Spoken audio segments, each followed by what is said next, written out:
আধুনিক সভ্যতার বিকাশে ধ্বংস হয়েছে দেশের অনেক বনভূমি। বনভূমি উজাড়ে নষ্ট হচ্ছে পরিবেশের ভারসাম্য। এতে হারিয়ে যাচ্ছে বিভিন্ন প্রজাতির পশু পাখি ও তাদের প্রাকৃতিক আবাসস্থল, বিশেষ করে কিছু প্রাণী যাদের সচরাচর দেখাই যায় না। ঠিক এমনই একটি প্রাণী হচ্ছে বাদুড়। এই মদারশালায় একটা বড় বট গাছ আছে। বট গাছে নিম্নত ৬-৭ হাজার বাদুড় আছে। এদের সন্ধ্যে হলে এরা চলে যায় ভারতের দিকে খাতি, ও আবার সকালে চলে আসে। এরা আমাদের কোনো ক্ষয়ক্ষতি করে না। আমার জীবনে এত বাদুড় কোনো জায়গায় দেখিনি।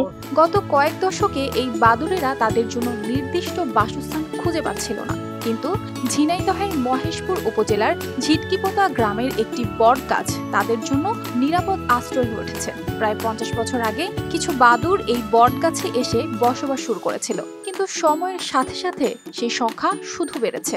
এখন সেই সংখ্যা গিয়ে দাঁড়িয়েছে প্রায় ৮ থেকে ১০ হাজারের মতো। আপনজনদের কাপড়ের যত্নে আমার ভরসা যুগ যুগ ধরে এক্সপার্ট ডিটারজেন্ট জেট। এটা ঝিকটিপুতা বাদুরতলা গ্রাম, বাদুরতলা মোড় বলে আমাদের পরিচিত। এই বাদুরটাই কিন্তু আমাদের মূল টার্গেট। বহুত লোক দূর দূরান্ত থেকে আসে, এসে বাদুর দেখে। এই বাদুর সংরক্ষণ করে রাখা হয়েছে। এই গ্রামের নাম একসময় ছিল ঝিটকিপোতা, তবে এখন সবাই একে চিনে বাদুরতলা নামে। এত সংখ্যক বাদুরের বাসস্থান হওয়ায় গ্রামের নামও পরিবর্তিত হয়ে গেছে। গ্রামবাসীরা এই বাদুরদের নিয়ে খুবই সতর্ক।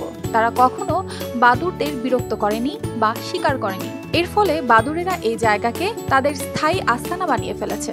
কাজিরবের ইউনিয়নের ঝিটকিপোতা এলাকায় যে বটগাছে যে বাদুড়গুলো ওখানে আছে, এটা বহু কাল থেকে এখানে আছে। থাকলে ওরা নিরাপদ মনে করে, ওখানে ওরা বংশ বিস্তার করে। যদি কখনো বাদুড়কে কেউ ডিস্টার্ব করে বা কেউ ক্ষতিগ্রস্ত করে, যদি আমরা এই ধরনের অভিযোগ পাই, তাহলে আমরা সেটাকে আইনানুগ ব্যবস্থা নেব।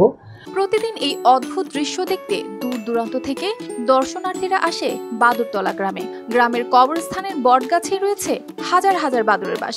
দিনের বেলা এই বাদুড়গুলো গাছে ঝুলে থাকে, আর সন্ধ্যা নামতেই তারা বের হয় খাবারের সন্ধানে। তা আমরা এখানে দেখাশোনা করি, এখানে লোকজন ধরতে আইলে আমরা তাদের ধরতে দিই না। এটি শুধু একটি গ্রামের নাম বদলে যাওয়ার গল্প নয়, এটি একটি গ্রামবাসীর ভালোবাসা ও সহনশীলতার প্রতিফলন, যেখানে প্রকৃতির এই রহস্যময় প্রাণীগুলো নিরাপদে বেঁচে থাকতে পারছে। News desk, RTV।